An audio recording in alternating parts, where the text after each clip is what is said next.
Coucou les Ikis, j'espère que vous allez bien.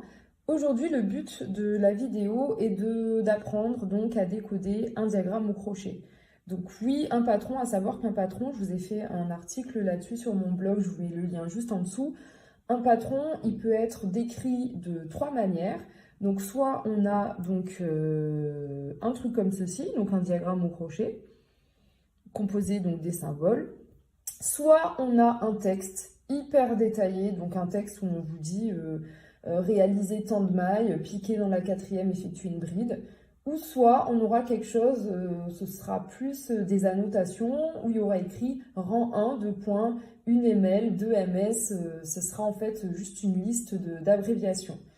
Donc ici, le but est d'apprendre à décoder, comme je vous ai dit, les patrons qui sont faits avec donc, des diagrammes au crochet. Alors, comme vous avez pu le remarquer, un diagramme est composé de symboles. Donc, la première étape est de connaître ces symboles. Au lieu de les apprendre dès le départ, en fait, les apprendre par cœur, ça sert à rien, c'est en faisant qu'on les connaît. Je vous invite soit à faire comme moi, là, de prendre un support à côté de votre téléphone avec les symboles ou prendre une petite feuille sur laquelle vous annotez les symboles. Sachant que les symboles, à savoir qu'au crochet, les symboles, il y a vraiment il y a vraiment les symboles de base. Et en fait, ces symboles de base sont ensuite repris pour constituer des motifs. Donc en fait, il n'y a pas 15 000 symboles à apprendre. Un motif que vous n'avez jamais vu, vous pourrez être à même de le décoder parce que vous connaîtrez donc la maille de base, en fait, tout simplement. Donc voici les motifs de base. Donc pour commencer, on aura un petit triangle noir avec la pointe qui vous indique le point de départ. Donc le petit triangle noir, c'est là où je dois commencer mon patron.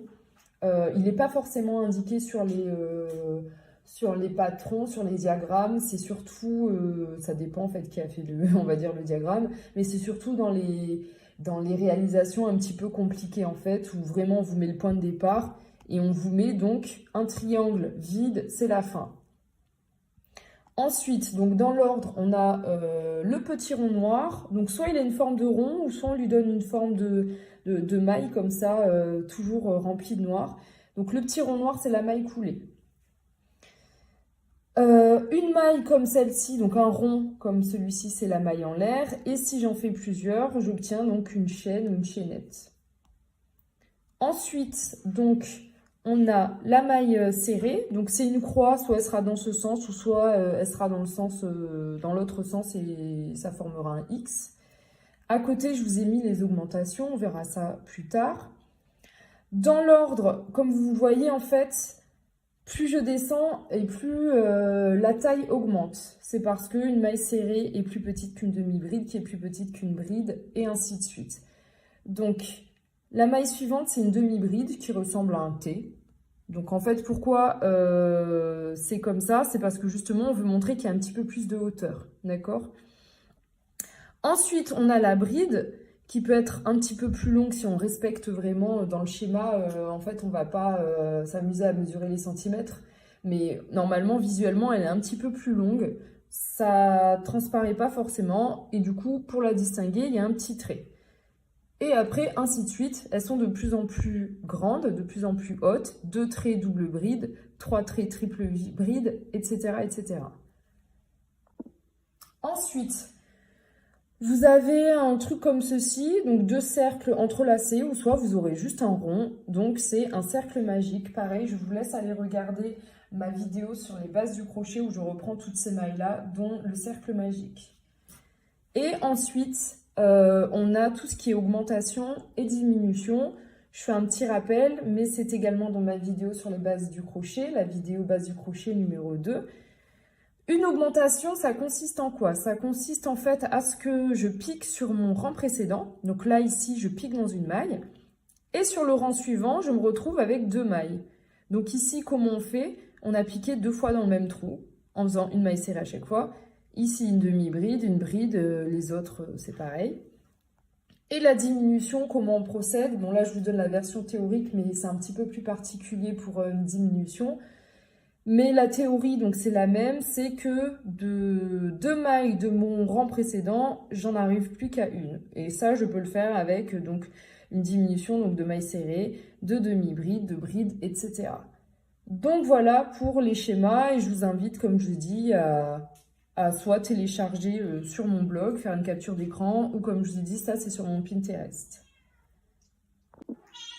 Coucou le chat. Donc, quelle est la difficulté lorsque l'on se retrouve face à un patron, à un diagramme?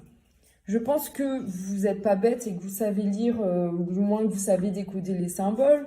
Donc là, vous prenez votre petite fiche à côté de vous. La boucle, comme je vous ai dit tout à l'heure, la boucle, en fait, c'est le cercle magique. Donc là, il y a écrit boucle, mais c'est le cercle magique. Donc vous faites votre boucle. Là, vous voyez bien qu'il y a 1, 2, 3, plus une maille en l'air, bride, 3 mailles en l'air, etc. Donc ça, vous savez décoder. Donc en fait, la phase de décodage, ok, on valide. En fait, qu'est-ce qui est compliqué lorsque l'on doit décrypter un diagramme? Je vous le dis tout de suite. Alors, qu'est-ce qui est compliqué dans la réalisation? En fait, le problème, lorsque l'on a un diagramme, c'est le passage de ce diagramme à la réalisation. Et qu'est-ce qui est problématique? C'est que des fois, on ne comprend pas, en fait, où on doit piquer, où on ne comprend pas... ouais, voilà, on ne comprend pas où on doit piquer, couper, etc. Parce que c'est juste un schéma. Et des fois, ça n'a pas l'air très clair. Donc, je vous montre tout ça de suite. Coucou le chat encore. Donc, avant d'en venir en fait sur ce diagramme, je vous fais un point particulier. C'est sur la chaînette de base. En fait, la chaînette de base, c'est le seul moment où on va piquer, donc ici, dans un seul brin de ma maille. D'accord? Donc, je pique dans un seul brin. Et pour la suite, en fait, on ne piquera jamais dans un seul brin. Je vais vous montrer ça en pratique. On ne piquera jamais dans un seul brin, on piquera toujours dans les 2 brins, donc dans la maille entière, sauf si c'est indiqué. Alors, concernant ce schéma, ce que j'ai fait donc tout le premier rang. Et à la fin, donc, on arrive ici sur une maille coulée. Je vais zoomer aussi. On arrive sur une maille coulée. Du coup, où je dois piquer? Moi, ce que je vous conseille, donc j'ai fait tout le début ici. Donc là, il y a les 2 brides ici du départ et j'ai fait tout le tour. Et donc là, je dois venir maintenant rejoindre mes 3 mailles en l'air. Je dois venir les piquer ici. Vous pouvez soit le piquer dans la maille ici. Donc j'ai mes 3 mailles en l'air, surtout pas ici. Donc soit vous pouvez venir piquer ici dans votre brin. Et c'est chiant en fait. C'est chiant à piquer. Et ce que je veux vous montrer, c'est que si vous piquez là-dedans, en fait, après, ça va s'étirer.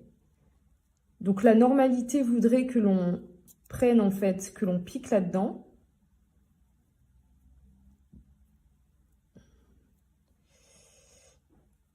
Mais moi, ce que j'aime pas, c'est que des fois, en fait, justement, cette maille dans laquelle on a piqué, en fait, elle s'étire. Là encore, ça va. Mais pour éviter qu'elle s'étire et que ça fasse un truc tout moche, au fil du temps, en fait, ça va s'étirer comme ça.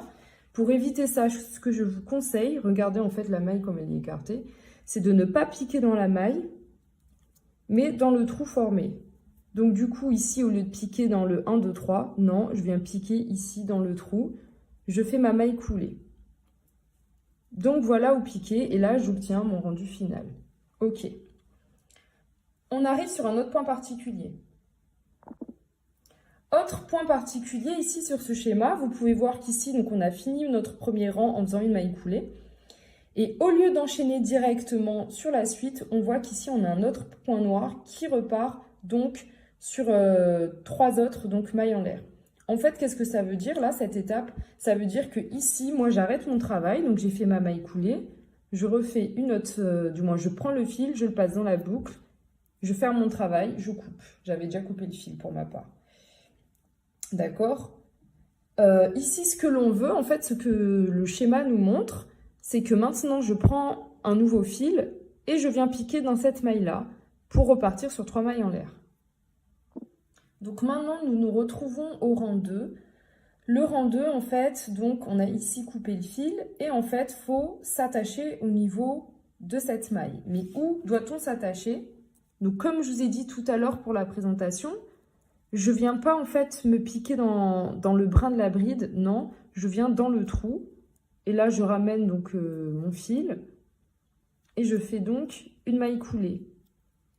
Je fais ma maille coulée, je monte 4 mailles en l'air, 1, 2, 3, 4. Et là, je repique donc dans cette maille-là. Mais lorsque, en fait, le schéma donne l'impression que l'on pique dans la maille, en fait, il faudrait que le trait soit plus long. Il ne faut pas piquer là dans le brin de la maille, il faut piquer dans le trou. Donc, je reviens et je repique dans le trou et je fais donc ma bride. Pareil, donc après, je continue, je fais 3 mailles en l'air. Non, je ne fais pas 3 mailles en l'air, je me trompe de ligne. Ici, donc, je vous fais 2 brides. Ces 2 brides donnent l'impression que l'on pique ici, alors que pas du tout. Comme je vous ai dit, en fait, il faut piquer dans le trou qui est formé et pas dans les brins de la maille. Donc là, je vais faire 2 brides. Et je viens tout simplement, je n'ai pas besoin de me casser la tête à piquer dans les brins, non. Je fais mes 2 brides dans le trou formé.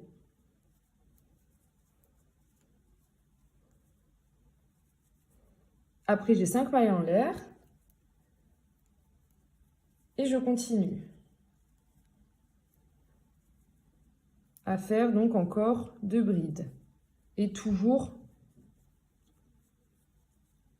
sur le rang précédent. Alors en fait, le but de faire ça, là ce qui est bien, vous n'avez pas toujours le résultat à côté, vous avez des fois que le diagramme. On voit bien que le but c'est de en fait crocheter autour des chaînettes du rang précédent. C'est pour ça qu'on a ce rendu aussi ici. C'est que les brides en fait, elles viennent et elles entourent en fait le rang précédent. Donc il faut absolument pas piquer dans les brins, mais piquer dans le trou pour avoir, en plus ça fait joli, pour avoir ce rendu. Alors, un autre point particulier, tout à l'heure en fait le départ de notre création, c'était un cercle magique. Là, comme vous pouvez le voir, vous pouvez avoir un départ en maille en l'air, donc c'est une chaînette. Vous faites vos 6 mailles en l'air et là, vous venez fermer le cercle en une maille coulée. Là, comme vous pouvez le voir, il n'y a pas besoin de couper parce qu'on continue directement sur 4 mailles en l'air. Ici, on arrive sur la même problématique, entre guillemets. La bride, je ne vous refais pas donc, en même temps, mais la bride ici que l'on devra faire là-dedans, cette bride, on ne la fait pas dans le brin de la maille. La bride, en fait, elle vient dans le trou. Toutes les brides, en fait, elles viennent dans le trou. Pareil, j'ai le résultat qui va avec. Quand on voit le résultat, on voit bien que les brides, en fait, elles crochettent le cercle. Donc, c'est pour ça que l'on crochette, en fait, autour. Et en fait, c'est tout le temps ça au crochet. D'accord? Là, par exemple, vous aurez la même chose. Ici, la demi-bride et la bride, elles vont venir crocheter autour de cette rangée-là. D'où les rendus après, comme ceci, autour du fil. Alors, petit point particulier. Tout à l'heure, je vous ai montré cette chaînette. Et je vous montrais que c'est lorsque l'on fait une chaînette, c'est le seul moment où l'on vient piquer, donc ici, dans un seul brin. Après, lorsque vous ferez donc tout le reste, il faudra toujours piquer dans les 2 brins. On prend toujours vraiment ici les 2 brins. Toujours, toujours, toujours, toujours. D'accord? Sauf, bah ouais, je vous dis toujours, mais en fait, je rigole, il y a des exceptions. Sauf lorsque ça sera indiqué, mais ça, c'est un motif particulier. Mais si c'est pas indiqué, il faut toujours, ça aussi, c'est une erreur de débutant, on se dit qu'on va prendre un seul brin. Mais ça, en fait, c'est un point particulier, c'est pas que ce soit faux, c'est que le rendu ne sera pas le même.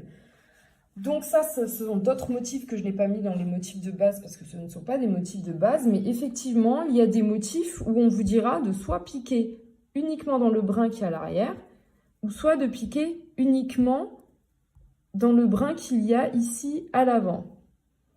Mais lorsque ce n'est pas indiqué et que vous avez donc les symboles normaux, on pique toujours dans les 2. quelle que soit l'étape donc du schéma, du diagramme au crochet, je pique toujours dans les deux brins. Alors, un autre point particulier que je voulais voir avec vous, c'est pas un motif de base, mais en fait, des fois, vous allez voir des symboles qui vont être un peu modifiés. Là, c'est bien, ils nous ont mis la légende. C'est en fait, ils nous ont fait une espèce de bouclette rallongée. Et en fait, ça, ce schéma, c'est une maille en l'air qui a été étirée. C'est pour ça qu'il est ici écrit étirer la maille en l'air. Comme je vous disais, donc ça veut dire d'étirer la maille en l'air. Ça veut dire quoi? Vous pourrez trouver ça dans certains patrons et pas forcément avec une maille en l'air. C'est-à-dire qu'une maille, normalement, vous prenez la hauteur du crochet, elle va être comme ça. Ici, on vous demande de l'allonger pour atteindre en fait la hauteur. Ici, la maille en l'air aura la hauteur ici de ce motif de demi-bride. Et donc, pourquoi je vous parle de ça? Vous pourrez voir certains diagrammes où vous verrez votre motif par exemple, de maille serrée un peu plus haut ou étiré. Et en fait, ça voudra dire de faire une maille serrée, par exemple, sur un rang précédent et de faire une maille serrée. Ici, par exemple, je suis montée. Et là, au lieu de faire une maille serrée en bas, toute petite, toute serrée, d'où le nom maille serrée, ce que l'on veut, c'est que je fasse, par exemple, un petit peu de hauteur. Donc, au lieu de la faire normalement, je vais étirer ma maille serrée et donc faire un truc, par exemple, au lieu de prendre ma boucle comme ça, de l'étirer un petit peu plus. Vous voyez, là, je l'ai faite plus longue pour être à la même hauteur et c'est une maille serrée. Donc, en fait, des fois, ça, c'était pour vous montrer que les symboles, ils peuvent être un peu modifiés, un peu étirés. Alors, du coup, c'en est fini pour cette vidéo. Moi, j'ai vraiment pris les points particuliers qui posent problème au début lorsqu'on essaie de mettre en pratique un diagramme, c'est-à-dire les deux questions fondamentales, où piquer et quand couper. Si vous avez d'autres questions par rapport donc, au passage donc, du diagramme à votre réalisation, n'hésitez pas à me le mettre en question et au pire, je ferai une deuxième vidéo, d'accord? D'autres points particuliers, c'est la réalisation d'autres symboles. Comme je vous ai dit, la plupart des motifs sont constitués de mailles en l'air, de mailles serrées et de brides. Après, il y a des motifs particuliers, à savoir que moi, j'ai commencé à vous faire des petits tutos que vous pouvez trouver sur Instagram, sur Pinterest, même sur TikTok, où je décortique d'autres symboles particuliers, le point popcorn, la maille inversée, la maille twistée, plein de petits trucs comme ça. Donc ça, vous pouvez les voir sur ces vidéos-là. En tout cas, si vous avez des questions sur le passage donc, du diagramme à la réalisation, donc n'hésitez pas à me le mettre en commentaire et comme ça, je compléterai la vidéo. J'espère que ça vous a plu. Comme je vous dis souvent, n'hésitez pas donc à liker, bien sûr, si ça vous a plu, hein, et à donc à vous abonner pour ne rien manquer et surtout pour que ça me motive à vous proposer de plus en plus d'autres vidéos.